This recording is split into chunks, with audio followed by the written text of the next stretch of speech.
తండ్రి కుమార పరిశుద్ధాత్మకు మహిమ కలుగునుగాక. ఈనాటి జీవవాక్యం.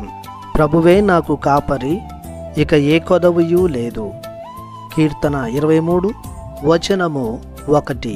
ప్రియ సహోదరి సహోదరులారా, దేవునిచే మిక్కిలిగా ప్రేమించబడుతున్న దేవుని బిడ్డలారా, ప్రభువు తన కృపాతిశయములతో మిమ్ము దీవించునుగాక. ఈనాటి జీవవాక్యం తెలుపుతున్న నగ్న సత్యం ఏమిటంటే, ప్రభువు మనకు కాపరిగా ఉంటే మనకు ఏమీ కొదవ ఉండదు అని. ఎందుకంటే ఆయన ఐశ్వర్యవంతుడు, నమ్మదగినవాడు, మంచితనంలో గొప్పవాడు, ఇచ్చుటలో ప్రాణాలను సైతం లెక్క చేయనివాడు, దయతో కృపతో వర్తించువాడు, ప్రేమామయుడు, కరుణాపూరితుడు, న్యాయముగా ప్రవర్తించువాడు, ద్రోహం చేయక దరిచేర్చువాడు.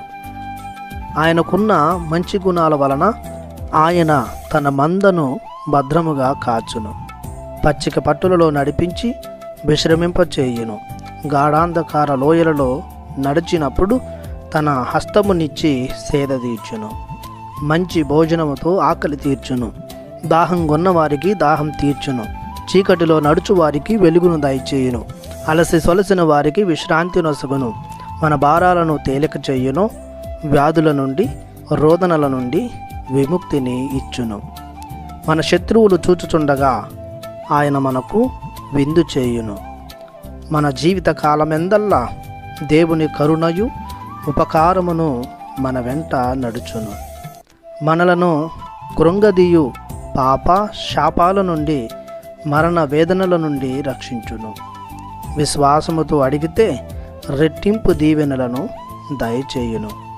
అదిమి వత్తి బరువైన కొలమానముతో తన ప్రజలకు వసగును. కావున ప్రతి విశ్వాసి కృపాసత్య సంపూర్ణుడైన దేవుని కాపరిగా, రాజుగా, నాయకునిగా, అధికారిగా, తన జీవనాధిపతిగా, కుటుంబ యజమానునిగా స్వీకరించాలి. తన హృదయేశ్వరునిగా నిలుపుకోవాలి. ఆయన ఇచ్చు సమస్త ఆశీర్వాదాలతో పాటు శాంతి, సమాధానం, ఆయుష్షు, ఐశ్వర్యం, ఆనందం అద్భుతంగా అనుభవించాలి. ప్రార్థించుదము. మా మంచి కాపరి అయిన దేవా, మీ ఘనమైన నామానికి స్తుతులు స్తోత్రములు చెల్లిస్తున్నాము.